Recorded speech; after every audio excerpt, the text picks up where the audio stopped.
बहुत समय पहले की बात है। चंदनपुर नाम के एक हरे भरे गांव में 4 भाई रहा करते थे। उनके माता पिता बचपन में ही गुजर गए थे, इसलिए चारों ने एक दूसरे को ही अपनी दुनिया मान लिया था। किशन, मदन, छोटू, जरा हाथ तेज चलाओ। पिताजी हमेशा कहते थे कि धरती सोना उगलती है, बस मेहनत की कुदाल चलानी आनी चाहिए। हमें इस बार सबसे अच्छी फसल उगानी है। जी भैया, आप बिल्कुल ठीक कह रहे हैं। जब तक हम चारों का पसीना इस मिट्टी में नहीं मिलेगा, तब तक फसल लहलहाएगी कैसे? अरे भैया, थकान तो तब मिट जाती है जब हम सब शाम को एक साथ बैठकर खाना खाते हैं। बस दुख इस बात का है कि घर संभालने वाला कोई नहीं है। सही कह रहे हो मदन भैया, माँ के जाने के बाद घर एकदम बिखर गया है। काश कोई ऐसा होता जो हमारे घर को संभाल लेता। चिंता मत करो मेरे भाइयों, ईश्वर सब देख रहा है। वो कोई ना कोई रास्ता जरूर निकालेगा। चलो, अब सूरज ढलने वाला है, घर चलते हैं।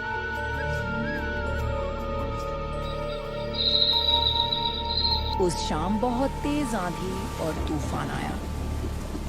चारों भाई घर के अंदर बैठे थे, तभी दरवाजे पर किसी ने दस्तक दी।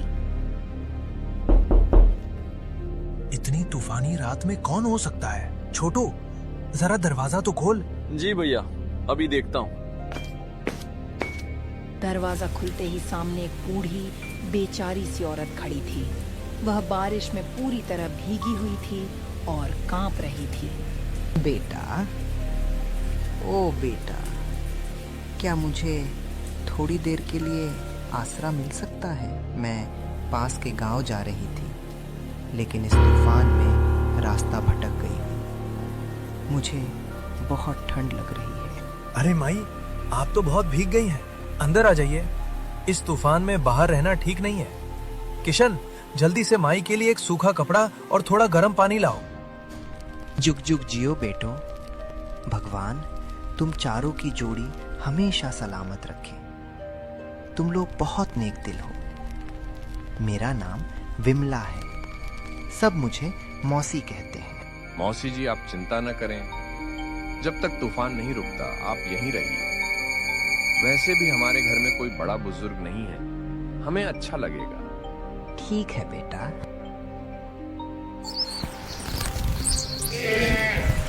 बेटो, तुम लोगों ने मेरी इतनी सेवा की। मेरे पास तुम्हें देने के लिए धन तो नहीं है, लेकिन मैं तुम चारों के लिए स्वादिष्ट खाना बना सकती हूँ। माँ के हाथ का स्वाद चखे हुए तुम्हें जमाना हो गया होगा। सच मौसी, क्या आप हमारे लिए खाना बनाएंगी?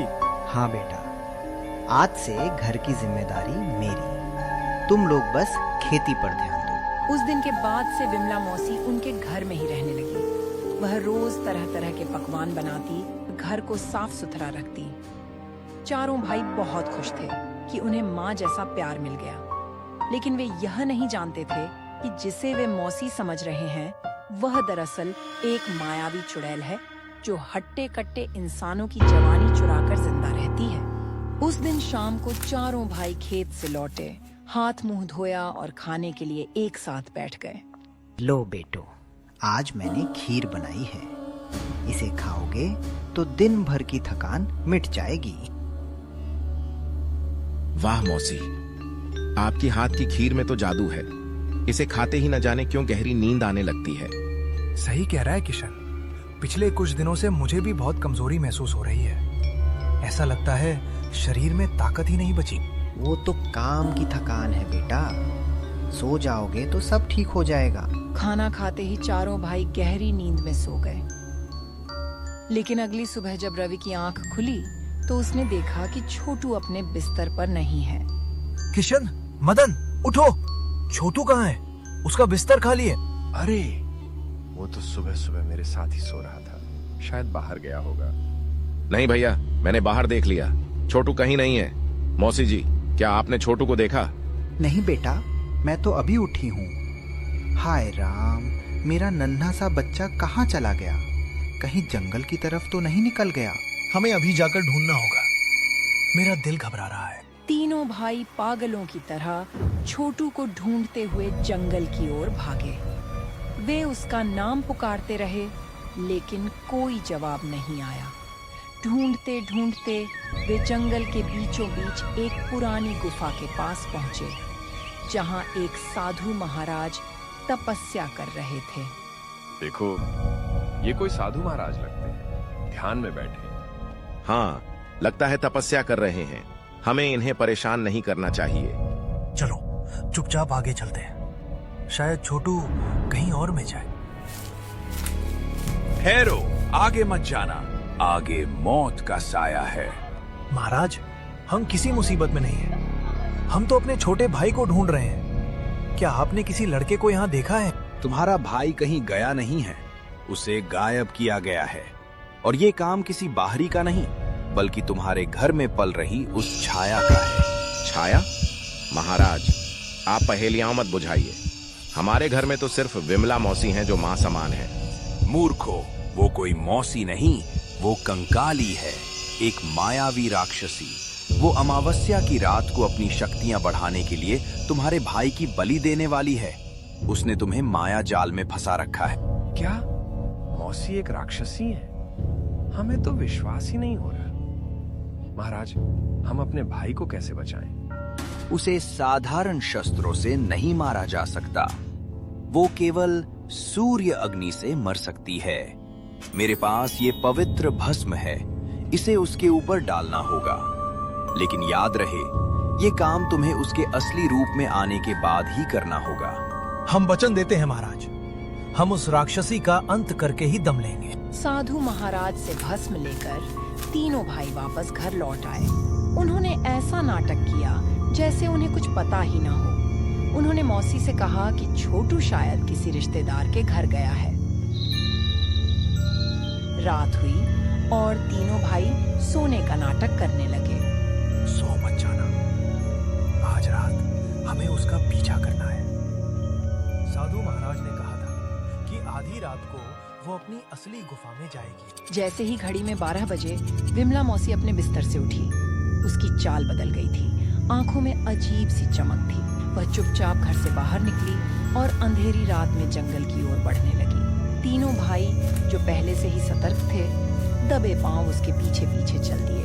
घना जंगल, सन्नाटा और डरावनी आवाजें, लेकिन छोटू की चिंता ने उनके डर को दबा दिया।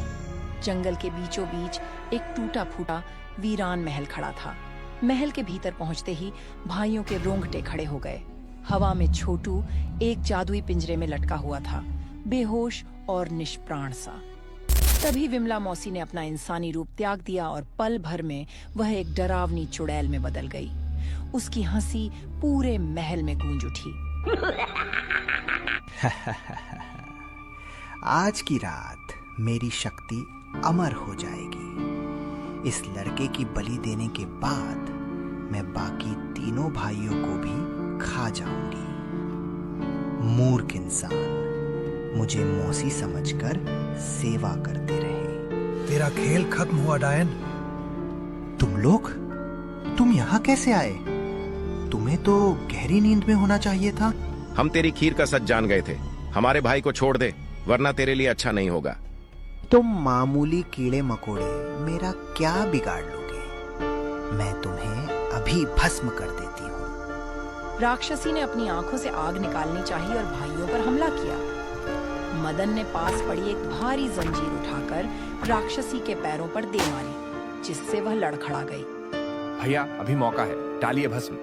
ले, अपने पापों का फल भुगत। रवि ने साधु महाराज की दी हुई पवित्र भस्म मुट्ठी भरकर राक्षसी के ऊपर फेंक दी। नहीं, ये क्या किया? जल रही हूँ मैं। नहीं। भस्म लगते ही राक्षसी का शरीर धुएं में बदलने लगा। वह तड़पने लगी और देखते ही देखते राख के ढेर में बदल गई। उसके मरते ही जादुई पिंजरा टूट गया और छोटू नीचे आ गिरा। छोटू, छोटू, आंखें खोल। छोटू, छोटू, आंखें खोलो। भैया, मुझे क्या हुआ था? और वो मौसी, वो तो बहुत भयानक थी। शांत हो जा मेरे भाई, वो बुरा सपना अब खत्म हो गया। हमने उस राक्षसी का अंत कर दिया है। चारों भाई खुशी खुशी अपने घर वापस आ गए।